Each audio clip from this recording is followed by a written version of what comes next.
அருட்பெருஞ்சோதி அருட்பெருஞ்சோதி தனிப்பெரும் கருணை அருட்பெருஞ்சோதி. எல்லா உயிர்களும் இன்புற்று வாழ்க, வள்ளல் மலரடி வாழ்க வாழ்க. கொல்லா விரதம் குவளை எல்லாம் ஓங்குக, நல்லோர் நினைத்த நலம்பெறுக. நன்றி நினைத்த எல்லோரும் வாழ்க இசைந்து. உலக மக்களே, அறிவார்ந்த அன்பர்களே, ஆண்மநேய ஒருமைப்பாடுடைய அன்பர்களே, அருட்பெருஞ்சோதி ஆண்டவருடைய திருவிளையாடலை பார்த்து கொண்டிருக்கிறோம்.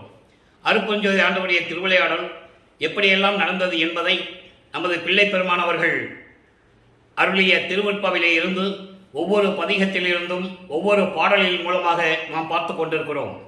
அருட்பெருஞ்சோதி ஆண்டவருடைய திருவிளையாடல் ஏற்கனவே பிரபஞ்சம் தோன்றிய காலத்திலிருந்து எத்தனையோ திருவிளையாடல்கள் நடந்து கொண்டிருந்தன. கலியுகத்தினுடைய கடைசி திருவிளையாடலை நாம் பார்த்து கொண்டிருக்கிறோம். 1823ஆம் ஆண்டு தொடங்கி 30/1/1874 இரவு 12 வரையிலும் அருட்பெருஞ்சோதி ஆண்டவருடைய திருவிளையாடல் எப்படியெல்லாம் நடந்தது என்பதை ஒவ்வொரு பாடலின் மூலமாக நாம் பார்த்து கொண்டிருக்கிறோம்.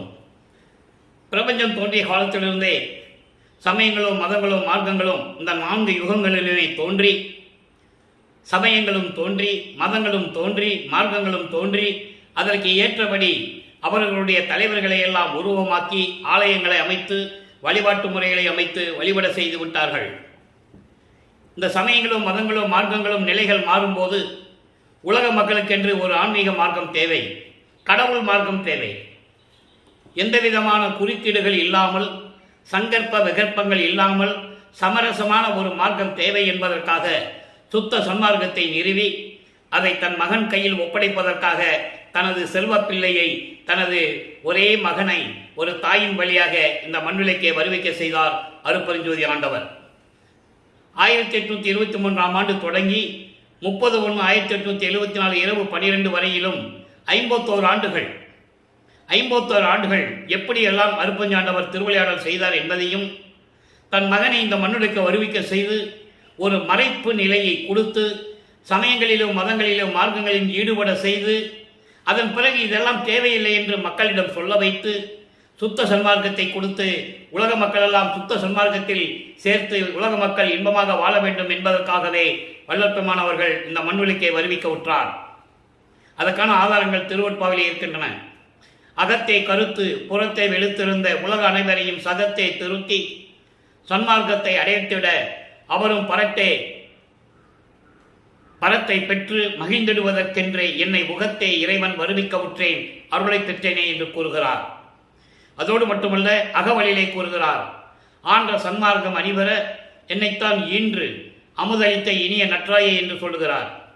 அதோடு மட்டுமல்ல, இன்னொரு பாடலிலே என்னையும் இரக்கந்தன்னையும் ஒன்றாகி இருக்க இசைவித்து மன்னி வாழ்வுற வருவித்த கருணை வள்ளல் நீ என்று கூறுகிறார்.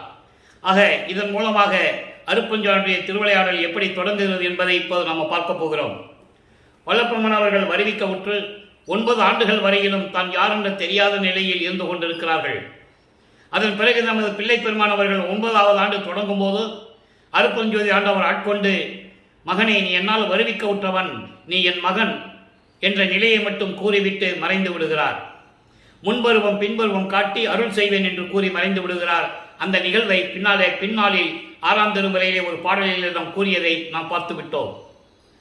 முன்பருவம் என்பது ஒரு தாயின் கருவறையில் இருந்து சேர்ற வரைக்கும், அதன் பிறகு 9 ஆண்டுகள் வரைக்கும் முன்பருவம், அதன் பிறகு 9வது ஆண்டிலிருந்து 24 ஆண்டுகளுக்குள் முன்பருவம். ஒவ்வொரு 8 ஆண்டுகளாக பிரித்து ஒவ்வொரு 8 ஆண்டுகளிலும் எப்படி வல்லற்பெருமானுக்கு தன்னுடைய மகனுக்கு அருட்பெருஞ்சாண்டவர் அருளை கொடுக்கிறார் என்பதை தான் திருவிளையாடலாக பார்த்து கொண்டிருக்கிறோம். அந்த வகையிலே 9வது ஆண்டு தொடங்கிய பிறகு அருட்பெருஞ்சோதி ஆண்டவர் ஆட்கொண்ட பிறகு திருவருள் முறையீடு உருவாகிறது. திருவருள் முறையீடு என்பது, உன்னால் வருவிக்க விட்டவன் என்ற நிலையில் நான் இருந்தாலும் கூட இன்னும் எனக்கு அருளை தரவில்லையே என்று இறைவனிடம் முறையீடு செய்வது, அதான் திருவருள் முறையீடு. திருவருள் முறையீடு மொத்தம் 232 பாடல்களை கொண்டது. அது 1ஆம் திருமுறையிலே 6வது பதிகத்திலே இருக்கிறது. ஒவ்வொரு பாடலிலும் எப்படியெல்லாம் முறையீடு செய்யார் என்பதை தான் நாம் பார்த்து கொண்டிருக்கிறோம். இன்று நாம் பார்க்க வேண்டிய பாடல் 57வது பாடல், அதாவது அருட்பெருஞ்சோதி ஆண்டவருடைய திருவிளையாடலுடைய 57வது பதிவு. மக்களே, இந்த பதிவை நீங்கள் தொடர்ந்து பார்க்க வேண்டும். விளம்பரத்துக்காகவோ மற்ற எதுக்காகவோ இந்த பதிவு நான் பதிவு செய்யவில்லை. திருவெட்பாவை மக்களிடம் கொண்டு போய் சேர்க்க வேண்டும். வல்லற்பெருமானுடைய அருள்நிலையை, அவருடைய இறைத்தன்மையை உலக மக்களுக்கு தெரிவிக்க வேண்டும். அருட்பெருஞ்சோதி ஆண்டவர் என்ற இயற்கை உண்மை விளக்க கடவுள் யார் என்பதை உலக மக்கள் புரிந்து கொள்ள வேண்டும் என்பதற்காகத்தான் இறைவனுடைய அருளால், தயவால், கருணையால் இந்த வள்ளலார் ஊழியன் இந்த தொண்டு செய்து கொண்டிருக்கிறேன் என்பதுதான் உண்மை, அதுதான் சத்தியம். இப்ப பாருங்க, பாடலை பாருங்க. 57வது பாடல், 1ஆம் திருமுறை, பதிகம் 6, திருவருள் முறையீடு. வான் வேண்டிக் கொண்ட மருந்தோ, வான் வேண்டிக் கொண்ட மருந்தோ, முக்கன் கொண்ட வள்ளல், உன்னை நான் வேண்டிக் கொண்டது நின்னடி யாருக்கு நகை தரும். ஈ தேன் வேண்டிக் கொண்டனை என்பார், இதற்கு இன்னும் ஏன் இறங்காய். தான் வேண்டிக் கொண்ட அடிமைக்கு கூழ் இட தாழ்ப்பது உண்டே. இது பாடல். பாடல் கேட்பதற்கு கொஞ்சம் கடினமாக தெரியும், பொருள் மிகவும் எளிமையானது. இறைவனுடைய விளக்கம், இறைவன் கொடுத்த விளக்கத்தை கூறுகிறேன், பாருங்கள். வான் வேண்டிக் கொண்ட மருந்தோ, வான் என்பது வானுலகம், விண்ணுலகம். விண்ணுலகத்திற்கு தேவர்களெல்லாம் வணங்கக்கூடிய இறைவனே, முக்கண் உடைய இறைவனே, நெற்றிக்கண் உடைய இறைவனே. சமயங்களும் மதங்களும் மார்க்கங்களும் சூழ்ந்திருந்த காலகட்டங்களில் நமது பிள்ளை பெருமானவர்கள், நமது குழந்தை இறைவன் வருவிக்க விட்டதனால் அந்த நெறியிலே இருந்து கொண்டிருக்கிறார் என்பது உண்மை. நல்லா புரிஞ்சுக்கணும், இருந்துதான் ஆகணும், காலத்தின் கட்டாயம். தந்தை திருவிளையாடல் செய்கிறார், மகன் அந்த நிலையில் இருந்து கொண்டிருக்கிறார். ஆனால் அது இவருக்கு தெரியாது. 9வது ஆண்டில் அவருக்கு எதுவுமே தெரியாது. வருவிக்க விட்டவன் என்ற நிலை மட்டும்தான் தெரியும். அருட்பெருஞ்சோதி ஆண்டவர் யாருன்னு தெரியாது, சுத்த சன்மார்க்கம் என்னன்னு அவருக்கு தெரியாது. அப்போ சமயங்களும் மதங்கள் சூழ்ந்திருக்கும் போது இந்த பிரபஞ்சத்தில் சிவபெருமானை எப்படி சொன்னாங்க? நெற்றிக்கண் உடைய இறைவன் என்று சொன்னார்கள். பல உருவங்களிலே உருவகப்படுத்தினார்கள். அதையும் நம்ம பிள்ளை பெருமானவர்கள் பாடலிலே கூறுகிறார்கள். முக்கண் கொண்ட வள்ளலே, உன்னை நான் வேண்டிக் கொண்டது, உங்ககிட்ட என்ன நான் கேட்கிறேன்? உன்னை நான் வேண்டிக் கொண்டதெல்லாம் எனக்கு வந்து அருள வேண்டும் என்று தானே கேட்டுக்கொண்டேன். உன் திருவடி யாருக்கு தரப்போகிறாய்? உன் திருவடியினுடைய அருளை யாருக்கு தரப்போகிறாய் என்று தானே வேண்டிக் கொண்டிருக்கிறேன். அதுதான் வேண்டிக் கொண்டிருக்கிறேன். ஆனால் உலக மக்கள் என்ன சொல்லுகிறார்கள் தெரியுமா? தேனிருக்கும் பூக்களை தான் மொய்த்துக் கொண்டு சென்று கொண்டிருக்கும் என்று சொல்லுகிறார்கள். இது தேவையா? இது தேவையா? எனவே விரைவில் வந்து இந்த ஏழையனுக்கு, இந்த அடியனுக்கு நீ அருளை கொடுக்க வேண்டும். அதான் கூழாவது கொடுன்னு கேட்கிறார். உன்னிடம் அறுசுவை உணவு கேட்கவில்லை, தேன் போன்ற தேன், பசும்பால், நெய் என்ற போன்ற பொருள்களை நான் கேட்கவில்லை. உண்ணுவதற்கு கூழு தானே கேட்டேன்னு சொல்றாரு. கூழு என்பது உன்னுடைய அருளை தானே நான் வேண்டி கேட்டுக் கொண்டிருக்கிறேன். நீ இறங்க மாட்டாய் என்று நீ நினைத்துக் கொண்டிருக்கிறாய். வள்ளலே, இறைவனே, விரைவில் வந்து எனக்கு அருள்வாயாக என்று சொல்லி இந்த பாடலை அருளியிருக்கிறார்கள். நான் வேறில யாரிடமும் சொல்லுவதில்லை. நீ என்னுடைய தந்தை என்று எனக்கு தெரிந்துவிட்டது, நீதான் இறைவன் என்று எனக்கு தெரிந்துவிட்டது. பிறகு ஏன் நான் வேறிடம் செல்ல வேண்டும்? அந்த நிலையை நீ மாற்ற வேண்டும், எனக்கு விரைவில் வந்து அருளை கொடுக்க வேண்டும் என்று சொல்லி இந்த பாடலை நமக்கு அருளியிருக்கிறார்கள். ஆக அன்பர்களே, 9வது ஆண்டில் இறைவனால் வருவிக்க உற்று 13 ஆண்டுகள் வரையிலும், 12 ஆண்டுகள் வருவிக்க உற்று 12 ஆண்டுகள் முடிகின்ற வரையிலும் இந்த நிலைதான் நமது குழந்தை இறைவனாகிய பிள்ளை பெருமான் அவர்களுக்கு நிகழ்ந்து கொண்டிருக்கிறது. 13வது ஆண்டில் வருவிக்க உற்று 13வது ஆண்டில் கால் எடுத்து வைக்கிறார். அப்போதான் திருவொற்றியூருக்கு செல்லுகிறார். திருவொற்றியூர் சொல்லும் போது எப்படியெல்லாம் இறைவனை வேண்டினார்கள், நமச்சிவாயம், சிவாய நம, ஓம் சிவாய நமன் என்று சொல்லி எப்படியெல்லாம் மனதிடம், உள்ளத்திடம் சொல்லி மனதை ஒருநிலைப்படுத்தினார்கள் என்பதை நாம் ஏற்கனவே பார்த்து விட்டோம். இப்போ திருவருள் வழக்க விளக்கம் என்ற ஒரு பதிகத்திலே 6வது பதிகம். 1ஆம் திருமுறையிலே பார்த்த பதிகம் 2ஆம் திருமுறையிலே பார்க்க போகிற அந்த பதிகத்தினுடைய இந்த பாடலுடைய விளக்கத்தை நீங்கள் கவனிக்க வேண்டும். அங்கே 1ஆம் திருமுறை பதிகம் 6லே திருவருள் முறையீடிலே அவருக்கு எதுவுமே தெரியாது. என்னைக்கு அருளை கொடுன்னு தான் சொல்லிட்டு இருப்பார், இறைவனை உருவகப்படுத்தி. 2ஆம் திருமுறையிலே இதற்கு முன்னால் சென்ற யுகங்களிலே சிவபெருமான் எப்படியெல்லாம் திருவிளையாடல் செய்தார் என்பதை ஒவ்வொரு பாடலிலும் சொல்லுவார். காரணம் சொல்லிதான் ஆக வேண்டும். இறைவனுடைய திருவருளை, அதனுடைய செயலை உலக மக்களுக்கு சொல்லிக் கொண்டிருக்கிறார். இப்போ நம்ம இதுவரைக்கும் என்ன பார்த்தோம்னா, சமயப்புறவர்களுக்கு எப்படியெல்லாம் செஞ்சாரு, அதாவது சம்பந்தன் திருஞான சம்பந்தருக்கு எப்படி திருவிளையாடல் செய்தார், திருநாவுக்கரசருக்கு எப்படி திருவிளையாடல் செய்தார் என்பதை பார்த்தோம். இன்று சுந்தரனுக்கு எப்படி திருவிளையாடல் செய்தார் சொல்லிதான் ஆக வேண்டும். ஏன்னா இவர் இறைவனுடைய திருவருளை சொல்லிக் கொண்டிருக்கிறார். இதற்கு முன்னால் நடந்த யுகங்களிலே ஒரு யுகங்களில் நடந்த திருவிளையாடலை மறு யுகங்களில் வருகின்றவர்கள் சொல்ல மாட்டார்கள், தெரியாது, விஞ்ஞானம் இல்லை. ஆனால் இவர் அப்படியல்ல, பிரபஞ்சத்தின் 4 யுகங்களிலுமே நடந்த திருவிளையாடல்களை உலக மக்களுக்கு தெரிவித்துக் கொண்டிருக்கிறார். அது இறைவனுடைய திருவிளையாடலுடைய விளக்கம் என்பதற்காகத்தான் இந்த பதியத்தை கொடுத்திருக்கிறார். மொத்தம் 10 பாடல்களை கொண்டது. ஒவ்வொரு பாடலிலும் எப்படி திருவிளையாடல் செய்தார் என்பதை பார்த்து விட்டோம். இன்று 6வது பாடலை பார்க்க போகிறோம். நல்லா கவனிங்க. இவருடைய நிலை மாறுகிறது. முதலிலே ஒன்றும் தெரியாத இருந்த நம்ம பிள்ளை பெருமான் அவர்களுக்கு இப்போ முன் யுகத்தில் நடந்த திருவிளையாடல்களை கூற ஆரம்பிக்கிறார். நல்லா கவனிக்கணும். இவரை அறியாமலேயே அந்த விளக்கம் கிடைக்கிறது. இப்போ சுந்தரனுக்கு என்ன திருவிளையாடல் செய்தார், இறைவனை எப்படி உருவகப்படுத்தி சொல்லுகிறார், சுந்தரனுக்கு எப்படி திருவிளையாடல் செய்கிறார். பைச்சூர் அரவ பட நடத்தான் அயன் பற்பால் எய்ச்சூர் தவம் செய்யினும் கிடையா பதம் எய்ந்து மண்மேல் வைத்த ஊரன் வன் தொண்டன். ஊரன் வன் தொண்டன் சுந்தரன் என்னும் நம் வள்ளலுக்கு கச்சூரில் சோறு இறந்து ஊட்டினாரால் எம் கடவுளரே. சுந்தரனுக்கு எப்படி திருவிளையாடல் செய்கிறாரே, அதாவது கொடிய விஷமுடைய பாம்புகளை கழுத்தில் அணிந்து கொண்ட இறைவன் பிரம்மன் பற்பல நாள் என்பது பல யுகங்கள் இறைவனுடைய முடியை தேடி சென்று கூட இறைவனுடைய முடியை பார்க்கவில்லை. பூத்திடும் அவனும் காத்திடும் அவனும் புல் விலங்கு உருக்கோடு நேடியும் ஏத்திடும் முடியும் கூத்திடும் அடியும் இன்னும் காண்கிறேன் என்று சொல்லுவார். பிரம்மன் அன்னப்பறவையாக எடுத்து இறைவனுடைய முடியை எப்படியாவது பார்ப்பது என்ற ஆணவத்தினால் இறைவனிடம் கேட்டிருந்தார், காட்டியிருப்பாருன்னு சொல்லுவார் வல்லற்பமான ஒரு பாட்டில். பிரம்மனும் திருமாலும் இறைவனிடம் இறைவனை வணங்கி உன்னுடைய அடியின் முடியை நாங்கள் பார்க்கணும்னு சொல்லியிருந்தா காட்டியிருப்பார். ஆனால் ஆணவம் கொண்டு தாங்கள் தான் பெரியவர்கள் என்ற ஆணவம் கொண்டு இறைவனால் படைக்கப்பட்டவர்கள் அவர்கள், அதான் பத தலைவர்கள் என்று சொல்லுவார்.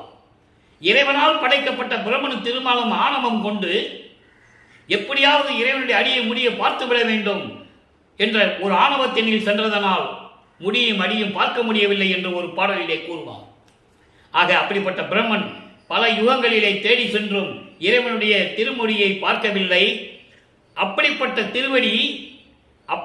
திருவடியை அப்படிப்பட்ட முடியையும் திருவடியையும் எப்படி மண்மேலே அப்படிப்பட்ட இறைவன், யாரும் பார்க்க முடியாத இறைவன், திருவடியும் முடியும் பார்க்க முடியாத இறைவன், அவ்வளவு வல்லமை, அருள் வல்லமை படைத்த இறைவன். அந்த இறைவன் மண்மேல் இந்த மண்ணுலகிலே வந்து வன் தொண்டன் ஊரன், திருநாவலூர் என்ற ஊரிலே பிறந்ததனால் அவருக்கு ஊரன் என்று பொருள், ஊரன் அடிகளார் என்று பொருள் என்ற பெயர். ஊரன் அடிகளார் என்ற பெயர் சுந்தரனுக்கு உண்டு. சுந்தரன் என்று பெயர் வைத்ததே சிவபெருமான். அவன் பெயர் ஊரன், திருநாவலூர் என்ற ஊரிலே இருந்ததனால் ஊரன் என்று பொருள். ஊரன் அடிகளார் என்கின்ற சுந்தரன் அவருக்கு பசி எடுக்கும் போது, இனிமேல் நான் பிச்சை எடுக்க மாட்டேன், நீதான் பிச்சை எடுத்து கொடுக்க வேண்டும் என்று இறைவனிடம் சொன்ன பிறகு கச்சூரிலே திருக்கச்சூர் என்ற ஊரிலே வீடு வீடாக சென்று சோறு பிச்சை எடுத்து கொண்டு வந்து ஊரனுடைய பசியை தீர்த்தார் இறைவன். அப்படிப்பட்ட இறைவன் என்னுடைய கடவுள் என்று சொல்லுகிறார், எம் கடவுளர். இங்கே சிவபெருமான் என்னுடைய கடவுள் என்று சொல்லுவார். சமயங்களையும் மதங்களையும் மார்க்கங்களையும் வேண்டாம் என்று சொல்லிவிட்டு போன பிறகு, இறைவனால் ஆட்கொள்ளப்பட்டு சுத்த சன்மார்க்கத்தை கொடுத்த பிறகு என்னுடைய இறைவன் அருட்பெருஞ்சோதி ஆண்டவர் என்று சொல்லுவார். இந்த நிலை ஏன் மாற வேண்டும் என்பதை நீங்கள் சிந்திக்க வேண்டும். சமயங்களும் மதங்களும் மார்க்கங்களும் கடந்த பிறகு, அதெல்லாம் மக்களுக்கு தேவையில்லை என்று வந்த பிறகு, ஒரே கடவுள், ஆதியும் அந்தமும் இல்லா அருட்பெருஞ்சோதி என்று சொல்லுவார். சுயமாக தோன்றியவன் அருட்பெருஞ்சோதி, ஒரு தாய் வயிற்றில் முளைக்காத இறைவன் என்று சொல்லுவார். அப்படிப்பட்ட அருட்பெருஞ்சோதி தான் கடவுள். இதற்கு முன்னால் நான் சொன்னது அற்ப அறிவினால் சொல்லிவிட்டேன் என்று கூறுவார். பேருபதேசத்திலே சொல்லுவார், நீங்க உரைநடை பகுதி படிச்சா அதில் தெரியும். சூச்சமா சொல்லுவாரு, எனக்கு அற்ப அறிவா இருந்ததுப்பா, அப்ப எனக்கு தெரியாது, இல்லை நான் சொல்லியிருக்க மாட்டேன். அதுக்கப்புறம் தான் என்னுடைய இறைவன் ஆட்கொண்டு, என் தந்தை அருட்பெருஞ்சோதி ஆட்கொண்டு எனக்கு அருளை கொடுத்த பிறகுதான் இவன் தான் இறைவன் எனக்கு தெரியும், இயற்கை உண்மை விளக்க கடவுள் என்று சொல்லுவார். ஆனா அப்ப சிவபெருமான் சொல்லிதான் ஆகணும், காலத்தின் கட்டாயம். எனவே அப்படிப்பட்ட இறைவன் சிவபெருமான் என்னுடைய கடவுள் என்று சொல்லுவார். அதோடு மட்டுமல்ல, திருவடி புகழ்ச்சியில கூட இந்த சுந்தரனை பற்றி சுந்தரன், திருநாவுக்கரசர், திருஞான சம்பந்தர் மாணிக்கவாசகர்கள்லாம் ஒரு பாட்டு ஒவ்வொரு வரியில பாட்டு படிச்சிருப்பார். திருவடி புகழ்ச்சியில 1ஆம் திருமுறையிலே இன் தொண்டர் பசியற கச்சூரின் மனைதோறும் இறக்க நடை கொள்ளும் பதம். திருவடி புகழ்ச்சியில சொன்னதை இந்த பாடல்ல சொல்றாரு 2ஆம் திருமுறையிலே. நல்லா புரிஞ்சுக்கணும் நீங்க. ஆக அப்படிப்பட்ட இறைவன் ஒரு தொண்டன் தன் மீது சக மார்க்கத்தில் இருக்கிற தொண்டன், சக மார்க்கம் என்று இறைவனை ஒரு தோழனாக நினைத்து செயல்படுவது. நம்ம என்ன சொன்னாலும் அவன் கேட்கணும். ஏன்னா அவன் தான் நம்மளை படைச்சான். அதை நமக்கு என்ன வேணுமோ அதை அவன் தான் செய்யணுன்ற ஒரு உறுதியோடு இருந்த தொண்டன் சுந்தரன். அப்படி சுந்தரனுக்கு சோறு எடுத்து தெரு தெருவாக சென்று பிச்சை எடுத்து கொண்டு கொடுத்த இறைவன், அப்படிப்பட்ட இறைவன் தான் என்னுடைய கடவுள் என்று சொல்லுகிறார். எம் கடவுளரே. இப்போ நிலை மாறுகிறது. இப்போ 2ஆம் திருமுறை முடிஞ்சிடுச்சு. 2ஆம் திருமுறை போது வல்லப்பமானவர்கள் வருவிக்க விட்டு 16 ஆண்டுகள் முடிஞ்சிடுச்சு. 2/8 முடிஞ்சிடுச்சு. 2 16. இப்போ 17வது ஆண்டிலிருந்து 24 ஆண்டுகளுக்குள் என்ன நடந்தது? 3ஆம் திருமுறை உருவாகிறது. 3ஆம் திருமுறையிலே இந்த நமச்சிவாயம் சிவபெருமான் இதெல்லாம் சொல்லவே மாட்டார். நல்லா புரிஞ்சுக்கணும். 9வது ஆண்டிலே என்னை ஆட்கொண்ட பிறகு இறைவன் இன்னும் என்னிடம் வந்து சேரவில்லை என்று ஒரு பெண்ணாக தன்னை உருவகப்படுத்தி பெண்ணாக பாவித்து ஒரு தோழியிடம் சொல்லுவது போல 3ஆம் திருமுறையை உருவாக்கி இருப்பார்கள். அது ஏன் என்றால் காதலனை பார்க்க முடியாமல் அந்த காதலி எப்படி தவிப்பாளோ, காதலுடைய சுகம் கிடைக்கவில்லையே, இன்பமாக வந்து நம்மோடு பேசி இருக்கவில்லையே என்ற நிலை ஒரு காதலிக்கு தான் தெரியும். அந்த காதலி இதனுடைய நிலையை தோழியிடம் தான் சொல்ல முடியும். அந்த நிலைக்காக அவர் இந்த பாடல்களை நமக்கு அருளி இருக்கிறார்கள் 3ஆம் திருமுறையிலே. நல்லா புரிஞ்சுக்கணும் நீங்க. இப்ப பாடலை பாருங்க. வலுத்தார் புரை எரித்தார், வலுத்தார் புறத்தை எரித்தார், நல் வளர்த்தார். இன்பக் கிளவியின் பேர் இந்த பதியத்துக்கு. இன்பக் கிளவி என்பது தன்னுடைய காதலை, இறைவன் மீது உள்ள காதலை, காதலை எப்படி வெளிப்படுத்துவது, அதுதான் இன்பக் கிளவி. அது இன்பமாக சொல்லுவது. அந்த நிலையில் பாடலை நமக்கு அருளி இருக்கிறார்கள். வலுத்தார் புறத்தை எரித்தார். நல்லா கவனிக்கணும். பிரபஞ்சத்தினுடைய உண்மைகளை ஒவ்வொரு பாடலிலும் சொல்லுவார். இறைவனுடைய திருவிளையாடலை சொல்லுவார்.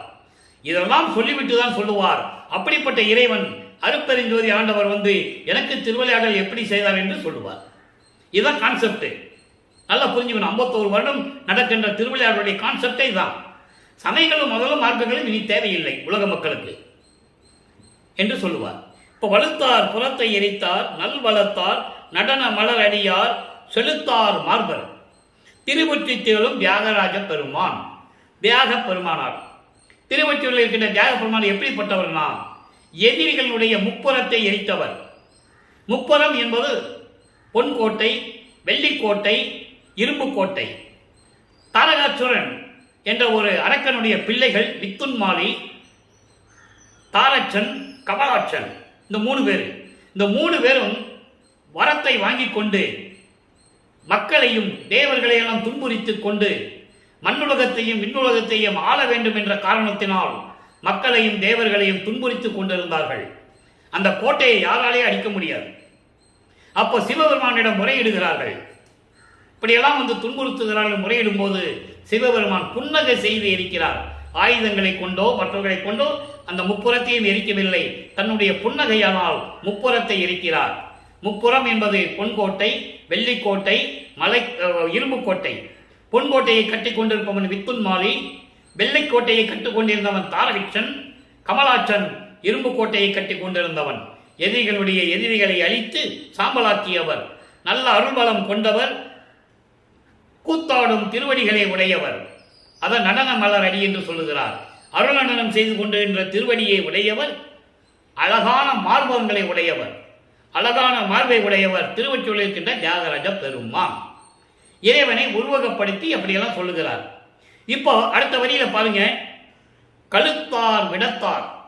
கழுத்தார் விடத்தார் என்பது பார்க்கடலை அமுதமாக கடையும் போது பாம்பு கக்கி அந்த விஷத்தை தேவர்கள் உண்டால் மடிந்து விடுவார்கள், விண்ணுலகம் அழிந்து விடும். என்ன செய்வது என்று திகைத்துக் கொண்டிருக்கும் பொழுது தேவர்கள்லாம் சிவபெருமானை வணங்குகிறார்கள். திருமால் பிரம்மன் முதல் எல்லாருமே. அப்போ அந்த விஷத்தை மட்டும் எடுத்து தான் உண்டு கழுத்தில் நிறுத்தி கொண்டார். அதன் கழுத்தார் விடத்தார். விஷம் உண்டு கழுத்திலை நிறுத்தி கொண்டவர் தமது அழகை கண்டு கனிந்து பெருங்காமம் பழுத்தார் தம்மை கலந்திட நற்பதத்தார் என்றும் பார்த்திலரே. எவ்வளவு அருமையா சொல்ற பாருங்க. என்னிடம் மட்டும் இறைவன் கலந்து கொள்ளவில்லை. நல்ல பண்புள்ள இறைவனை வணங்கக்கூடிய நல்லவர்களுடைய இதயத்தில் கூட அவர் சில நேரங்களில் வருவதில்லை. ஆனால் என் மீது பெரும் காமம் கொண்டு, பெரும் காமம் என்பது என்ன? காதல். நான் அவர் மீது பெரும் காதல் கொண்டுள்ளேன். அந்த காதல் கனிந்து மகிழ்வோடு இருப்பதற்காக இன்னும் என்னிடம் வந்து கலந்து கொள்ளவில்லை என்று கூறுகிறார். ஆக நிலைமைகள் மாறுகிறது, நிலைகள் மாறுகிறது. நீங்க நல்லா கவனிக்கணும். 1ஆம் திருமுறையிலே 6ஆம் பதியத்திலே எப்படி திருவருள் முறையீடிலே முறையீடு செய்கிறார். ஆண்டுகள் ஓடுகின்றன. 13வது ஆண்டிலிருந்து எப்படி 2ஆம் திருமுறை உதயமாகிறது, அங்கே எப்படி திருவருள் விளக்கம் எப்படி கூறுகிறார், ஒவ்வொரு பிரபஞ்சத்தில் நடந்த விளக்குகளாம் எப்படி கூறுகிறார். 3ஆம் திருமுறையிலே இந்த நிலைகள் எல்லாம் மாறி 24 ஆண்டுகளுக்குள் என்ன நடந்து கொண்டிருந்தது என்பதை ஒவ்வொரு பாடலின் மூலமாக விளக்கிக் கொண்டிருக்கிறார்கள், உலக மக்களுக்கு தெரிவித்துக் கொண்டிருக்கிறார்கள். அந்த விளக்கத்தை அவருடைய ஆசை பெற்ற இந்த வள்ளலார் ஊழியன் அந்த விளக்கத்தை உங்களுக்கு கூறிக்கொண்டிருக்கிறேன். இப்போ 3 திருமுறையும் முடிந்தது. 3 திருமுறையும் 3 பதிகத்திலே 6ஆம் திருமுறையிலே 6வது பதிகத்திலே எப்படியெல்லாம் நடந்தது என்பதை பார்த்து விட்டோம். இப்ப 4ஆம் திருமுறை உருவாகிறதே. வல்லப்பெருமானவர்கள் 4வது எட்டில் வந்து கொண்டிருக்கிறார். 4வது எட்டு என்பது 4×8 32. 25வது ஆண்டிலிருந்து 32 ஆண்டுகளுக்குள் எப்படி திருவிளையாடல், இறைவனுடைய திருவிளையாடல் நடந்தது என்பதை ஒவ்வொரு பாடலின் மூலமாக நாம் பார்த்துக் கொண்டிருக்கிறோம். இன்று அன்பு மாலை, ஏற்கனவே பிரசாத மாலை, அபராத மாலை, மன்னிப்பு மாலை எல்லாம் பார்த்துட்டோம். ஏன்னா சமயங்களிலும் மதங்களிலும் மார்க்கங்களிலிருந்து கடந்து வரும்போது எப்படியெல்லாம் நடந்தது என்பதை பார்த்து விட்டோம். இன்று அன்பு மாலைகளை பார்க்க போகிறோம். 4ஆம் திருமுறை. 4ஆம் திருமுறை வரும்போது இந்த கெஞ்சல், கூத்தல், கொடைச்சல் எல்லாம் இருக்காது. நல்லா கவனிக்கணும். நிலைகள் மாறிவிட்டது. 25வது ஆண்டிலிருந்து 32 ஆண்டுகளுக்குள் வல்லத்தமானவர்கள் எப்படி இருந்தார்கள், இறைவன் எப்படி அருளை கொடுத்தார், எப்படி திருவிளையாடல் செய்தார். குறிப்பாக 27ஆம் ஆண்டில் தனக்கோடி அம்மையாரை தாலி கட்டி அந்த அம்மையாருக்கு மோட்ச வீட்டை காட்டி விமோசனம் கொடுத்தது. இது முக்கியமான ஒரு நிகழ்வு. 27வது ஆண்டில் நடந்து கொண்டிருக்கிறது. வல்லப்பெருமானவர்கள் வருவிக்க உற்று 27வது ஆண்டு. அப்போ வானவர்கள் பிரம்மன், திருமால் முதல்வர்கள் வந்து மலர்தூவி நமது வல்லப்பெருமானை வாழ்த்துகிறார்கள். அப்போ அருட்பெருஞ்சோதி ஆண்டவரும் சிவகாமி வள்ளியும் வரவில்லை என்று, என் தாயும் தந்தையும் வரவில்லை என்று என் மனம் எப்படி புண்பட்டது, துன்பப்பட்டது என்பதை பாடலிலே கூறுகிறார். அதன் பிறகு இரண்டு குதிரைகள் மாட்டிய தேரில் அருட்பெருஞ்சோதி ஆண்டவரும் என்னுடைய அம்மை சிவகாமி வள்ளியும் என்னுடைய தந்தையும் எப்படி வந்து வாழ்த்தினார்கள் என்பதை 6ஆம் திருமுறையிலே கூறுவார். அதை நம்ம போக போக பார்ப்போம். இந்த திருவிளையாடலை மட்டும் நீங்க ஞாபகம் வச்சுக்கோங்க. 27வது ஆண்டில் ஒரு திருவிளையாடல் தனக்கோடி அம்மையாரை தாலி கட்டி அந்த அம்மையாருக்கு மோட்ச வீட்டை காட்டியது. அதன் பிறகு எப்படி வந்து இறைவன் அருளை கொடுத்தார், 32 ஆண்டுகளுக்குள் என்ன நடந்தது என்பதை பார்க்க போகிறோம். அன்பு மாலை 13வது பாடல். இதுவரை 12 பாடல்களை பார்த்திருக்கிறோம். இன்று புதிதாக பார்க்கின்றவர்கள் உங்களுக்கு விளங்கவில்லை என்றால் நமது யூடியூப் சேனலில் போய் நீங்க பார்க்கலாம். இன்று 57வது பதிகம் போடுறோம். 57 பதிகம் போட்டிருக்கோம், நீங்க பார்த்துக்கலாம். என்னை ஒன்றும் அறியாத இளம் பருவந்தனிலே. நல்லா கவனிக்கணும். 4ஆம் திருமுறை பதிகம் 1, அன்பு மாலை 13. என்னை ஒன்றும் அறியாத இளம் பருவந்தன்னிலே என் உள்ளத்தை அமர்ந்து அருளி. இறைவனுடைய திருவிளையாடல் தொடர்கிறது. அமர்ந்து அருளி யான் மயங்குந்தோறும் அன்னை என பரிந்து அருளி அப்போதைக்கு அப்போது அப்பன் என தெளிவித்தே அறிவுறுத்தி நின்றாய். இந்த 4 வரி மட்டும் முதல்ல விளக்க சொல்றேன், அதுக்கப்புறம் 4 வரி, மொத்தம் 8 வரி பாடல். அப்போது அப்பன் என தெளிவித்து அறிவித்து நின்றாய், அறிவுறுத்தி நின்றாய். இப்ப பாருங்க, நிலைகள் மாறுது. இப்போ மறுபடியும் அப்பான்னு சொல்றாரு. இப்போ சுத்த சன்மார்க்கம் அவர் இருக்குது தெரியும். 32 வயதுல அவருக்கு சுத்த சன்மார்க்கம் அப்பா கிட்ட இருக்கு, அருட்பெருஞ்சாண்டவர்கிட்ட இருக்குன்னு தெரியும். இன்னும் வாங்கல. ஆனா அவர் சொல்றாரு, வாங்கிக்கோன்னு சொல்றாரு, இன்னும் வாங்கல. இனிமே தான் சொல்லுவார் அருப்பெருஞ்சோதின்னு சொல்லுவார். இது வரைக்கும் சொல்ல மாட்டார். இனிமே தான் அருப்பெருஞ்சோதி தான் ஆண்டவர், சுத்த சன்மார்க்கத்தை வாங்க போகிறேன் அப்படின்னு இனிமே தான் சொல்லுவார். நல்லா கவனிங்க. அதாவது என்னை ஒன்றும் அறியாத பருவத்தில் 9வது ஆண்டில் என்னை ஆட்கொண்டு, நல்லா கவனிக்கணும் நீங்க, 9வது ஆண்டில் என்னை ஆட்கொண்டு என் உள்ளத்துக்குள்ளே இருந்து நான் மயங்கும் தோறும் எனக்கு அந்த மறைப்பு நிலை ஏற்பட்ட போதெல்லாம் தாயாக என்னை தாய் உள்ளத்தோடு என் மீது அன்பு காட்டி, அதான் பரிவு காட்டி என்று சொல்லுவார், பரிந்து அருளி என்று சொல்லுகிறார். தாய் உள்ளத்தோடு, ஒரு தாய்க்கு எவ்வளவு அன்பு இருக்குமோ அந்த தாய் உள்ளத்தோடு என் மீது அன்பு காட்டி, அப்போதைக்கு அப்போது, அண்டர்லைன், அப்போதைக்கு அப்போது வார்த்தை வந்து அண்டர்லைன், முக்கியமான வார்த்தை. அப்போதைக்கு அப்போதுனா என்ன? ஒவ்வொரு காலகட்டத்திலும் ஒவ்வொரு நிலையிலும் அப்பன் என தெளிவித்தே, நீதான் எனதுடைய தந்தை என்று தெரிவித்து அறிவுறுத்தி நின்றாய், அறிவுறுத்தி திருவிளையாடல் செய்து கொண்டிருக்கிறாய்.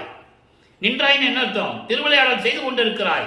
அப்பப்போ வர, நிரந்தரமா வரலையே. நிரந்தரமா எப்போ வருவாரு? இனிமேதான் வருவார். நம்ம அதான் பார்க்க போறோம். நல்லா கவனிக்க. அப்பப்போ வந்து நான் தான் உனக்கு அப்பன் என்று தெரிவித்து திருவிளையாடல் செய்து கொண்டிருக்கிறாய். நின்னை எனக்கு என்ன என்பேன்? நான் உன்னுடைய அருளுக்கு நான் என்னவென்று சொல்லுவேன்? என் உயிர் என்பேனா? எப்படி சொல்ற பாருங்க. என் உயிர் என்பேனா? நீடிய என் உயிர் துணையாம் நேயம் அது என்பேனா? என்னுடைய துன்பம், அதாவது என் உயிர் துணையாம் நீடிய, அப்படி சொல்லுவேனா? நிலையாக இருக்கக்கூடிய உன் மீது அன்பு காட்டிருக்கின்ற நண்பன் என்று உன்னை சொல்லுவேனா? அதுக்காக தான் இந்த பதியத்தில் சுந்தரனை உள்ள கொண்டு வர்றாரு.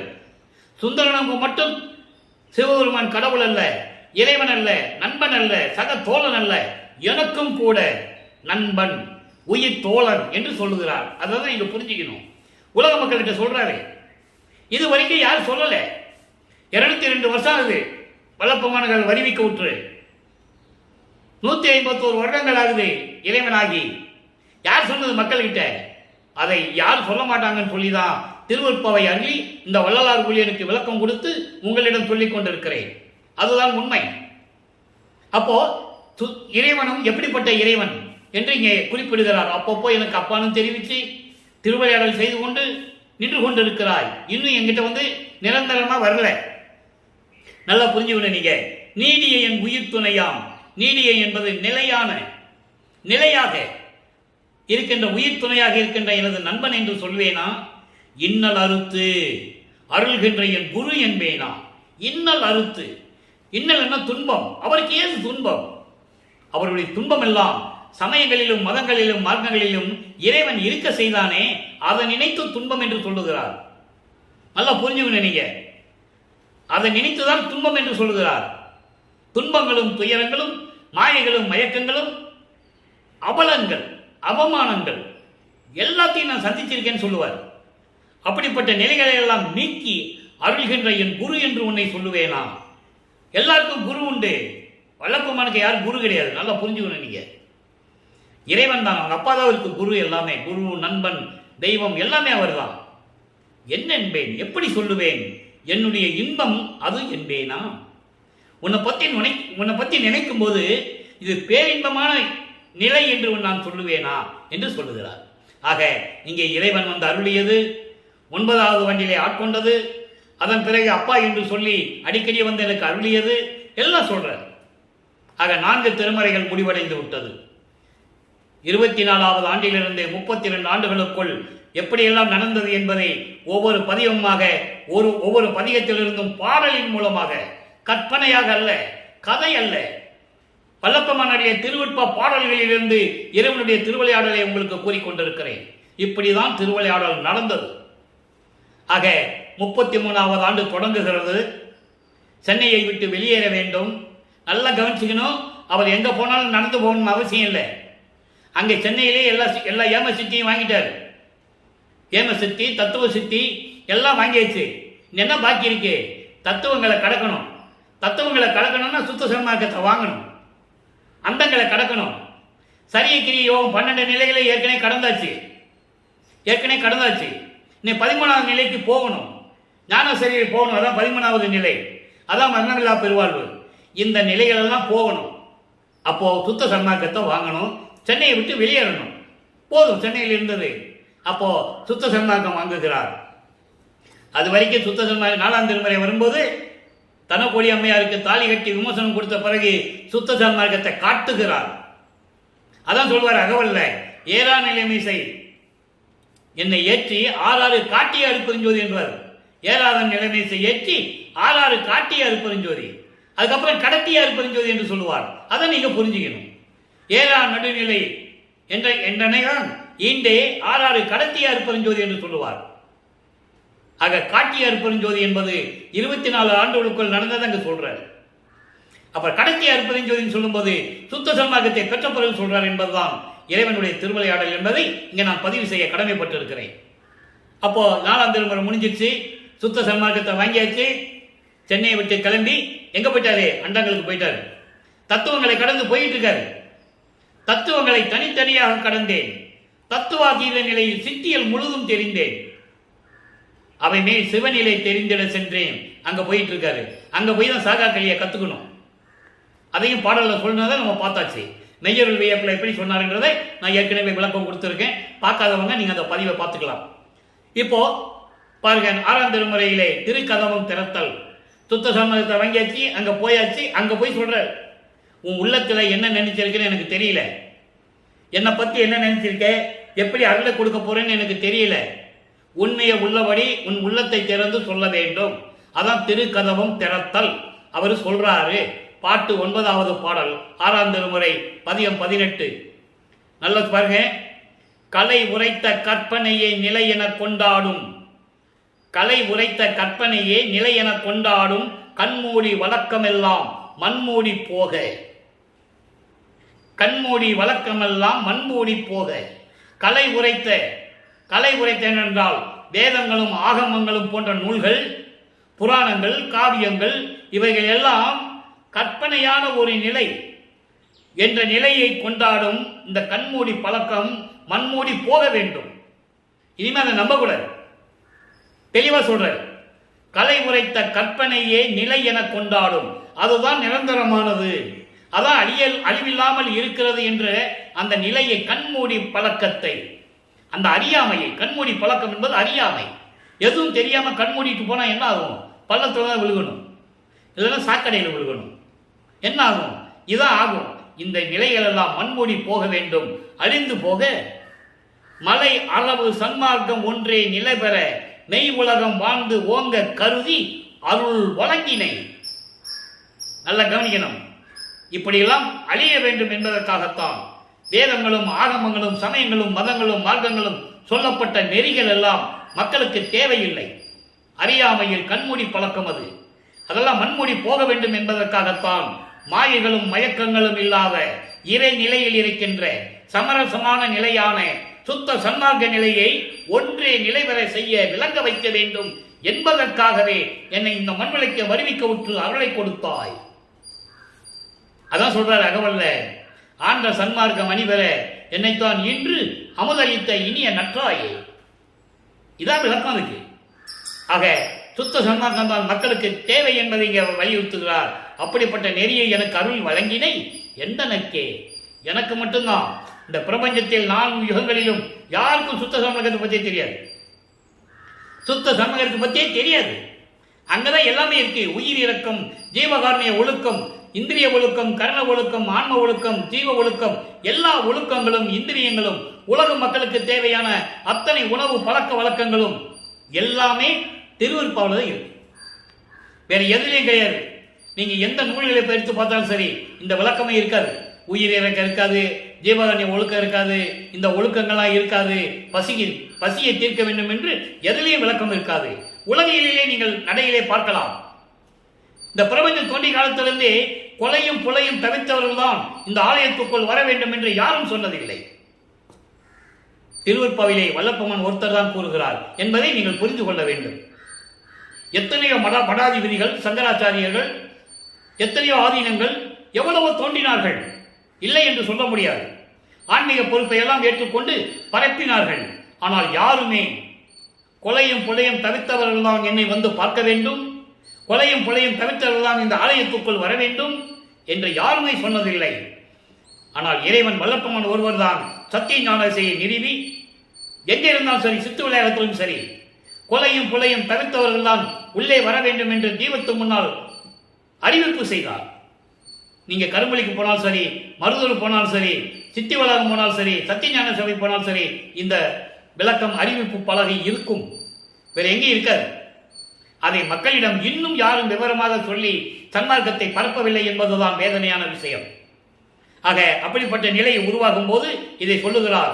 இப்படியெல்லாம் நீக்கி சுத்த சன்மார்க்கத்தை உலக மக்களிடம் கொடுக்க வேண்டும் என்பதற்காக உலக மக்களை எல்லாம் சுத்த சன்மார்க்கத்தில் சேர்த்து எல்லாரும் இன்பமாக சமரசமாக ஒத்த கருத்தோட வாழ வேண்டும், ஆண்மநேய ஒருமைப்பாட்டோடு வாழ வேண்டும் என்பதற்காகவே இறைவன் என்னை வருவிக்க செய்தார், நான் வருவிக்க விட்டேன் என்று இங்கே சொல்லுகிறார். அதுக்கு அடுத்து சொல்ற பாருங்க, உழைவு அரும் இப்பொழுதே எல்லா என்னுடைய மன உளைச்சல்கள் எல்லாம் நீக்கி இப்பொழுதே இதையெல்லாம் கொடுக்கிறதுக்கு இதுதான் சரியான நேரம் என்று சொல்லுகிறார். இப்பொழுதே நல் தருணம் என நீயே உணர்த்தினை. சுத்த சன்மார்க்கத்தை கொடுக்கும் போது நான் கேட்கும் போது என்ன சொன்னேன், அதுக்கு நேரம் வரட்டும் மகனே, காலம் வரும் என்று சொன்னாய், அந்த காலம் வந்து விட்டது, எனக்கு இப்பவே கொடுன்னு கேட்கிறாரு. வந்து அணைந்து அருள்வாய் உன்னை உரைத்தவனே, வந்து என்னை கட்டி தழுவி மகிழ்வோடு இந்த பிரபஞ்சத்தின் உண்மைகளை எல்லாம் சொன்னாய் இறைவனே, அருட்பெருஞ்சோதியே, எனக்கு விரைவில் அருள் கொடுப்பாயாக என்று சொல்லி அடுத்து சொல்ற பாருங்க, சிலை நிகர் வண்ணம் சிலை நிகர் வனம் வன்மனம் கரைத்து திருவமுதம் அளித்தோய். நான் சமயங்களிலும் மதங்களிலும் மார்க்கங்களில் இருந்த போது எனது மனம் கல் போன்று இருந்தது என்றால் இரக்கம் இல்லாமல் இருந்து கொண்டிருந்தேன். அப்போ எனக்கு உயிர் இரக்கம் என்னென்ன தெரியாது, ஜீவகாரிய ஒழுக்கம்னா என்னன்னு எனக்கு தெரியாது. அப்படி இறுகிய மனத்தோடு, கல் போன்ற மனத்தோடு, இறுகிய மனத்தோடு இருந்தேன். அந்த மனதை உருக செய்து நெகிழ செய்து சுத்த சன்மார்க்கத்தை கொடுத்து எல்லா பிரபஞ்சத்தின் உண்மைகளையும் கொடுத்தாய். அப்படிப்பட்ட இறைவனே, சித்த சிகாமணியே, என் உள்ளத்தில் இருக்கின்ற சுத்த சன்மார்க்க தலைவனே, திருநட நாயகனே, அருள் நடனம் செய்து கொண்டு நடனங்களுக்கெல்லாம் நாயகனாக விளங்கிக் கொண்டிருக்கின்ற அருட்பெருஞ்சோதியே என்று சொல்லி இந்த பாடலை அறிவித்து விட்டார்கள். அடுத்து பதிகம் 19 பிள்ளை சிறு விண்ணப்பம். அப்பயும் விடல அவரு விண்ணப்பம் வச்சுக்கிட்டே இருப்பாரு. ஏன்னா முழுசா வாங்கணும்ல. சொல்றாருல, உன் உள்ளத்துல என்ன நினைச்சிருக்கேன் என்னை பத்தி தெரியாது, நீ முழுசா எல்லாத்தையும் கொடுத்துரு, அதுக்கப்புறம் பேசிக்கலாம் அப்படின்னு ஒரு விண்ணப்பம் வைக்கிறாரு, சிறு விண்ணப்பம். அதாவது இந்த விண்ணத்தினுடைய நோக்கம் என்னவென்றால் உலக விஷயங்களை கடந்து செல்ல வேண்டும் என்பதை வலியுறுத்துவார். மண், பெண், பொன், இந்த 3 ஆசையும் விடணும். ஒவ்வொரு பாடலில் சொல்லுவார். இங்கே பணத்தை பற்றி சொல்லுகிறார். பண ஆசையை விட வேண்டும். அதற்கு விடும்போது உலக மக்களுக்கு என்ன சொல்றாரு, அதை எப்படி இறை வேண்டும் சொல்றாரு. இதெல்லாம் எனக்கு ஆசை இல்லாமல் இருந்தேன்னு சொல்லுவார்ல, அந்த பாடலை பாருங்க. செறிவதில் மனத்தேன் காசிலே ஆசை செய்திலே. உன்னிடம் வந்த பிறகு, சுத்த சன்மார்க்கத்தை பெற்ற பிறகு என் மனம் அடங்கிவிட்டது. ஏன்னா 2ஆம் திருமுறையும் 3ஆம் திருமுறையிலையும் மனம் அலைபாயும், மனம் ஒரு நிலையில் இருக்காது. தெளிவாக பாடலில் நம்ம பார்த்தோம். ஏன்னா அப்போ இறைவனால் வருவிக்கவுற்றவன், இறைவனால் வருவிக்கவுற்றவன், இறைவன் மகனாக இந்த மண்ணுக்கு வந்தவர் என்ற நிலை மட்டும்தான் அவருக்கு தெரியும். அப்ப சொல்லுவார். இப்போ என்ன சொல்றாரு, என் மனம் அடங்கி விட்டது, அறிவு விளங்கி விட்டது, இந்த காசு மேல் எனக்கு பற்று இல்லை, காசிலே ஆசை செய்தில்லை, பணத்து மேல் எனக்கு ஆசை இல்லை. இந்த நாள் அன்றி, இப்ப மட்டுமல்ல, அறிவில்லாத சிறு பருவத்தும், நல்லா கவனிக்கணும், அறிவில்லாத சிறு பருவத்தும் அடுத்தவர் கொடுத்த காசு இப்போ எனக்கு தெரிஞ்சிருச்சு, இந்த ஆசையை விட வேண்டும் என்ற நிலை எனக்கு வந்து விட்டது. ஆனால் அப்போ நீ ஆட்கொண்ட பிறகு 9ஆவது ஆண்டிலே கூட நான் இந்த நிலையில் தான் இருந்தேன். யாராவது காசு கொடுத்தா அதை கொண்டு போய் எங்கேயாவது எரிஞ்சிடுவேன், எங்கேயாவது மேடு இருந்தால் மேட்டில் தூக்கி எரிஞ்சிடுவேன். எனக்குள் இருக்கின்றது நீ அறிந்ததுவே. நான் அப்பவும் அதை தானே செஞ்சுக்கிட்டு இருந்தேன். இப்போ மட்டும் இல்லை, எனக்கு எப்பவுமே பணத்து மேல் ஆசை இல்லை, நான் அப்பவும் அதை தான் செஞ்சுக்கிட்டு இருந்தேன்னு சொல்றாரு. பிரிவிலாயின் அருள் பெரும் பொருளை பெற்றனன். இப்ப எனக்கெல்லாம் அதுக்கு எதுக்கு? நிலையில்லாத அதாவது நிலையில்லாத பணம் எனக்கு தேவையில்லை. நிலையான பிரியான உன் பெரும் பொருளை நான் பெற்றுவிட்டேன், உன்னுடைய அருளை நான் பெற்றுவிட்டேன், அதெல்லாம் எனக்கு தேவையில்லை. இப்ப நான் சொல்லுவதில் என்ன இருக்கிறது, உன் உள்ளமே அறியும் என்று சொல்லி இந்த விண்ணப்பத்தை வைக்கிறார். அடுத்த நிலை பாருங்க, 21 சுத்த சன்மார்க்க வேண்டுகோள். சுத்த சன்மார்க்க வேண்டுகோள் என்ன நடந்தது? அத்தா நான் வேண்டுதல் கேட்டு அருள் புரிதல் வேண்டும், அருப்பெருஞ்சோதியை பெற்றே அகம் மகிழ்தல் வேண்டும், உள்ளம் அகம் கழித்தல் வேண்டும், என் உள்ளம் மகிழ்ந்து கொள்ள இருக்க வேண்டும், செத்தாரை மீண்டும் இங்கே எழுப்பியிடல் வேண்டும். மீண்டும் செத்தவர்களை, அதாவது சுத்த சன்மார்க்கம் தெரியாதவர்கள் இறந்து விட்டார்கள், அவங்களுக்கு தெரியாது, பல யுகங்களிலே சுத்த சன்மார்க்கம் தெரியாமல் இறந்து விட்டார்கள். அப்படிப்பட்டவர்களை திரும்பி அந்த ஆன்மாவை கொண்டு வந்து மனித பிறவி எடுத்து, அதான் செத்தாரை எழுப்புவது, செத்து போன பிணங்களை எழுப்புவது அல்ல. அப்படிப்பட்டவர்களை எழுப்பி சுத்த சன்மார்க்கத்தை சொல்லிக் கொடுக்க வேண்டும். திருச்சபைக்கு அடிமைகளாக செய்வித்தல் வேண்டும். சத்தியஞான சபைக்கு தொண்டு செய்யுமாறு அடிமைகளாக செய்ய வேண்டும். ஒத்தாரும் உயர்ந்தாரும் தாழ்ந்தாரும் எவரும் ஒருமுகளாகி உலகில் நடத்தல் வேண்டும். சுத்த சன்மார்க்கத்தை சேர்ந்தவர்களாக இருந்தாலும் சரி, செல்வந்தர்கள், ஏழை எளியவர்கள், இவர்கள் எல்லாம் ஒருமை கருத்தோட ஒத்த கருத்தோட ஏற்றுக்கொண்டு உலகியல் நடத்தல் வேண்டும். அப்ப என்ன அர்த்தம்? சுத்த சன்மார்க்கத்தில் இருக்க வேண்டும். சுத்த சன்மார்க்கத்தில் இருந்தால்தான் உலகியல் நடத்த முடியும் ஒருமை உள்ளத்தோடு என்று சொல்லுகிறார். எத்தேனும் அழியாத வடிவதிலே நானும் எந்தாயும் ஒன்றாக இனிது உறல் வேண்டுவனே. எத்தாலும் எக்காலத்திலும் நீயும் நானும் அழியாத உருவத்திலே, அதாவது முத்தேகம் கொண்டது, சுத்த தேகம், புரண தேகம், ஞான தேகம், 3 தேகத்திலுமே நீயும் நானும் ஒன்றாக கலந்து ஒன்றாக இருத்தல் வேண்டும் என்று சொல்லுகிறார். அங்க சொல்லுவாரு, நீ அப்பப்போ வந்துட்டு போயிடுறேன்னு சொல்றாருல, அந்த பாடலை இன்னைக்கு பார்த்தோம். அப்பப்போ வந்து வர்ற, அருளை கொடுக்குற, திருவிளையாடல் செஞ்சுட்டு போயிடுற சொல்லுவார். 4ஆம் திருமுறையில் சொல்லுவார். அந்த பாடலை இன்னைக்கு நம்ம பார்த்தோம். இப்ப என்ன சொல்றாரு? நீ என்னோட ஒன்னா இருக்கணும்னு சொல்றாரு, வேண்டுகோள் விடுக்கிறார். நீயும் நானும் எப்பவுமே பிரியக்கூடாது, ஒன்னாதான் இருக்கணும் அப்படின்னு சொல்றாரு. ஒன்னா இருந்தா என்னென்ன நடக்கும் அதே உலக மக்கள் சொல்லணும்ல. இறைவன் தன்னோடு ஒன்னாகி விட்டால் என்ன நடந்ததுன்னு உலக மக்களுக்கு சொல்லணும். அப்போ தனித்திராளங்கள்ல 123வது பாடல்ல சொல்றாரு பாருங்க. எங்க இருக்கிற பாடலுக்கு விளக்கம் தனித்திராளங்கள்ல 123வது பாடல்ல சொல்றாரு. இதெல்லாம் சும்மா சாதாரணமா சொல்ல முடியாது. இறைவனுடைய தயவும் கருணையும் இருந்தால்தான் இந்த விளக்கத்தை உலக மக்களுக்கு சொல்ல முடியும் என்பதுதான் சத்தியமான உண்மை. ஓங்கும் அன்பர் எல்லோரும் உள்ளே விழித்து நிற்க தூங்கிய எந்தன்னை எழுப்பி அருள் தூய பொருள் வாங்குக என்று என்பால் வலிய கொடுத்து அமுதம் பாங்கூர நின்று ஊட்டினையே எந்தாய் நின் பண்பு இதுவே. இந்த பாடலில் விளக்கம் என்னன்னா, சுத்த சன்மார்க்கத்தில் இருக்கிறவங்க கூட அந்த நிலையில் இல்லாமல் எப்ப வந்து இறைவன் நமக்கு அருளை கொடுப்பார் என்று காத்துக் கொண்டு இருக்கிறார்கள். ஆனால் தூங்கிய என்னை நான் அழுத்து போய் என்ன இறைவன் வந்து அருளை கொடுக்கவில்லையே என்று ஏங்கிக்கிட்டு இருந்த போது என்னிடம் முன்னால் எழுந்தருளி அருள் தூய பொருள், அருள் தூய பொருள் என்னது? அருப்பெருஞ்சோதி. அருப்பெருஞ்சோதியை என் கையில் வாங்குக என்று விரும்பி என்னிடம் கொடுத்து அருள் அமுதம் ஊட்டினாய். சுத்த சன்மார்க்கத்தையும் கையில கொடுத்து எனக்கு அமுதம் ஊட்டினாய் என்று சொல்லுவார். அமுதம் என்பது பசி இல்லாமல் இருக்க வேண்டும். இறைவனுக்கு பசி எடுக்கக்கூடாது. நான் பசித்த போதெல்லாம் தான் பசித்ததாகி எனக்கு அருளமுதம் ஊட்டினாய் என்று சொல்லுவார். அருளமுதம் உண்டவர் அவருக்கு சாப்பிடணும்னு அவசியம் இல்லை. தப்பான செய்திகளை பரப்பி கொண்டிருக்கிறார்கள். சித்தி விழாங்க வாங்க, அங்க சமையல் ரூம் இருக்கா? குளியல் ரூம் இருக்கா? சத்தியஞான சபைக்கு வாங்க, சமையல் ரூம் குளியல் ரூம் இருக்கா? இல்லை. ஆக வல்லற்பமானவர்கள் உண்ண வேண்டியதில்லை, சாப்பிட வேண்டியதில்லை, தூங்க வேண்டியதில்லை, குளிக்க வேண்டியதில்லை. அவர் தேகமே முத்தேகம் கொண்டது. நல்லா புரிஞ்சுக்கணும் நீங்க. அவர் ஒளி உடம்பு எப்படி குளிக்கிறது? அவர் ஒரு உருவத்தோடு உலக மக்களுக்காக தெரியப்படுத்துவதற்காக அந்த உருவத்தில் இருந்து கொண்டிருந்தார்கள். நல்லா புரிஞ்சுக்கணும் நீங்க. ஆக இப்படியெல்லாம் தனித்திரளங்கள் முடிந்து விட்டது. அடுத்து மெய்யருள் வியப்புல பாருங்க. மெய்யருள் வியப்புல எப்படி சொல்றாரு பாருங்க. அந்த பரப்பின் திறங்கள் அனைத்தும் அறிய வேண்டி ஆசைப்பட்டது அறிந்து தெரித்தாய் அறிவை தூண்டி. நல்லா கவனிங்க.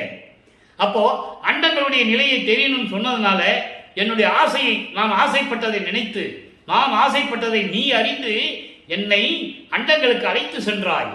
அறிவை தூண்டியே எனக்கு மெஞ்ஞான அறிவை கொடுத்து, மெய்யறிவை கொடுத்து என்னை அழைத்து கொண்டு சென்று எல்லா விளக்கங்களையும் காட்டினாய். நான் அறிய வேண்டி. அதுக்கு அடுத்து சொல்ற பாருங்க. அண்டங்களை சொல்லிட்டார்ல, அப்புறம் பிண்டத்தை சொல்லணும். பிண்டம் என்பது உயிரினங்கள். 84 லட்ச யோனி நிலைகள் இருக்கின்ற உயிர்கள், 84 லட்சம் உயிர்கள். அதான் பிண்டத்து உயிர்கள் பொருந்தும் வகையும் பிண்டம் தன்னையே பிரியும் வகையும் பிரியா வகையும் தெரிவித்தாய் பின்னையே. பின்னையே என்பது அனுபவ நிலை. அதாவது உலகத்தில் இருக்கிற உயிர்களுக்கெல்லாம் அந்த எந்தெந்த பிண்டத்துக்கு எந்தெந்த தேகத்துக்கு அந்த உயிரை கொடுக்கணும் என்ற வகையும் பிரியா வகையும். பிரியா வகை தான் சுத்த சன்மார்க்கத்தில் இருக்கிறது. சமயங்களிலும் மதங்களிலும் மார்க்கங்களில் சேர்ந்தவர்களுக்கு பிரியும் வகை. அந்த உயிர் பிண்டத்தை விட்டு பிரிஞ்சிடும். சுத்த சன்மார்க்கத்தில் இருக்கிறதற்கு உயிர் பிரிந்தாலும் இறைவனுடைய திருவடியை சேரலாம். அந்த அனுபவ நிலையை எனக்கு தெரிவித்து விட்டாய் என்று சொல்லுகிறார். எவ்வளவு அற்புதம் பாருங்க. அண்டங்களுக்கு கூட்டி சென்றது சொல்றாரு, அண்டங்களுக்கு அழைத்து சென்று எல்லா உண்மைகளையும் எல்லா செயல்பாடுகளையும் எல்லா பிரபஞ்சத்தின் உண்மைகளையும் சொல்றாரு. அதே நேரத்தில் பிண்டங்களையும் சொல்றாரு. பிண்ட உயிர்கள் பொருந்தும் வகையும் அவங்கள் செய்த கர்ம வினைகளுக்கு ஏற்ப எப்படியெல்லாம் அந்த பிண்டங்களுக்கு அந்த தேகத்துக்கு உயிரை கொடுக்க வேண்டும், அந்த உயிர் பிரியாத வகை எப்படி செய்ய வேண்டும், எப்படியெல்லாம் சொல்லுகிறார். அதை நீங்க நல்லா புரிஞ்சுக்கணும்.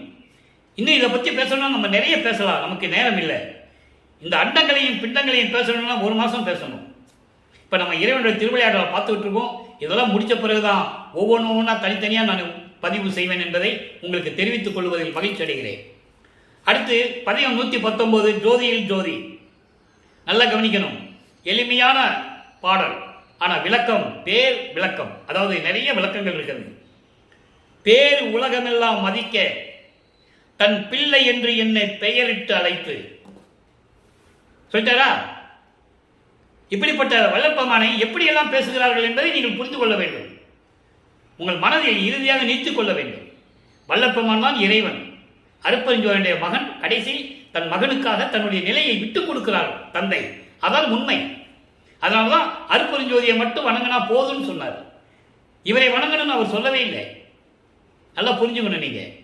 அப்போ பேர் உலகெல்லாம் மதிக்க, பேர் உலகெல்லாம் மதிக்கணும்னா எல்லா உலகங்களும், இந்த பிரபஞ்சத்தில் இருக்கின்ற எல்லா உலகங்கள் கிட்டத்தட்ட 2500க்கு மேலே இருக்கின்ற உலகங்கள் சொல்றார். எல்லா உலகங்களும் என்னை மதிக்க உன்னுடைய பிள்ளை என்று எனக்கு செல்வ பிள்ளை என்று பெயரிட்டு அழைத்து, அதை ஒரு பாடல்ல சொல்லுவாரு. கொல்லை என இன்பம் கொடுத்தாய், நினது செல்வ பிள்ளை என எனக்கு பெயரிட்டாய், தெல்லமுதம் அளித்தாய், சன்மார்க்க சங்கத்தை வைத்தாய், எந்தாய் கருணை எது என்று சொல்லுவார். அதான் இங்க சொல்றாரு, ஜோதியில் சொல்றாரு. எனக்கு இவன் தான் எனது மகன் என்று சொல்லி எனக்கு செல்வ பிள்ளை என்று அழைத்து உலக மக்களுக்கு எல்லா உலக மக்களுக்கும் பிரகடனப்படுத்திய எனது இறைவனே, எனது தந்தையே, சீர்வுற செய்தது பாரீர். சீர்வுற செய்தது என்றால் இந்த பிரபஞ்சத்தை இயக்கும்படி எல்லா அருளையும் கொடுத்தது. அதான் திரு சர்வோல் ஆட்சி செலுத்துவோம் என்று சொன்னார். செலுத்துவோம் என்றால் தந்தையும் நான் 2 பேரும் சேர்ந்துதான் இந்த பிரபஞ்சத்தை இயக்குகிறோம் என்று சொன்னார். என் தந்தை என்னுடன் இருப்பதனால் அவர் உள்ளிருந்து கட்டளை இடுகிறார். நான் இந்த பிரபஞ்சத்தை இயக்குகிறேன், 5 தொழிலையும் செய்து கொண்டு இந்த பிரபஞ்சத்தை இயக்கிக் கொண்டிருக்கிறேன் என்று கூறுகிறார். அதை நீங்கள் புரிந்து கொள்ள வேண்டும். படைத்தல், இப்ப நம்மளாம் படைத்தது யாரு? நம்மளை வளர்த்தமான் பிரம்மன் திருமாவளி ஆயுள்காலம் எவ்வளவு முடிஞ்சு போச்சு. உலக மக்களுக்கு வேறு யாரும் சொல்லல. திருவெட்பாவலை யாருமே தொடல. ஏன் சொல்லணும் அப்படின்னு யாருமே சொல்லாம விட்டுட்டாங்க. ஆனால் இதுதான் உண்மை. திருவெட்பாவை படித்தால் உங்களுக்கு புரியும். பொய் அல்ல, கற்பனை அல்ல, பாடலை வைத்துதான் உங்களுக்கு விளக்கம் சொல்லிக் கொண்டிருக்கிறேன். ஆக இப்படிப்பட்ட நிலையில் இருந்து கொண்டு பிரபஞ்சத்தை இயக்கிக் கொண்டிருக்கின்ற இறைவன் வல்லற்பமானவர்கள். தன் தந்தையின் கட்டளைப்படி என்று சொல்லிவிட்டார். எனக்கு செல்வப்பிள்ளை என்று பெயரிட்டு இந்த உலகங்கள்லாம் அடைக்கும்படி என் மகன் என்று அறிமுகப்படுத்தினான் என்று சொல்லுகிறார். அதைத்தான் சொல்லுவார். அருளாட்சி பெற்றேன் என்று அறையப்பா முரசு சொல்வார்ல. அருளாட்சி பெற்றேன் என்று அறையப்பா முரசு, மறுசார்பு தீர்ந்தேன் என்று அறையப்பா முரசு, மரணம் தவிர்த்தேன் என்று அறையப்பா முரசு. ஆக இது பிரபஞ்சத்தின் வெற்றி. அந்த நிலையில் இருந்து கொண்டு நீங்கள் மக்களே சுத்த சன்மார்க்கத்தில் சேர்ந்து இறைவனை வணங்கி இறைவனுடைய அருளையும் பொருளையெல்லாம் பெற்றுக்கொண்டு இந்த வையகத்திலே வாழ்வாங்கு வாழ வேண்டும் என வல்லற்பமானுடைய ஆசியோடும் கருணையோடும் வாழ்த்தி இந்த வள்ளலார் ஊழியன் விடைபெறுகிறேன். மீண்டும் நாளை சந்திப்போம். நன்றி, வணக்கம். அருட்பெருஞ்சோதி அருட்பெருஞ்சோதி தனிப்பெரும் கருணை அருட்பெருஞ்சோதி. மீண்டும் நாளை அருட்பெருஞ்சோதி ஆண்டவருடைய திருவிளையாடல் தொடங்கும்.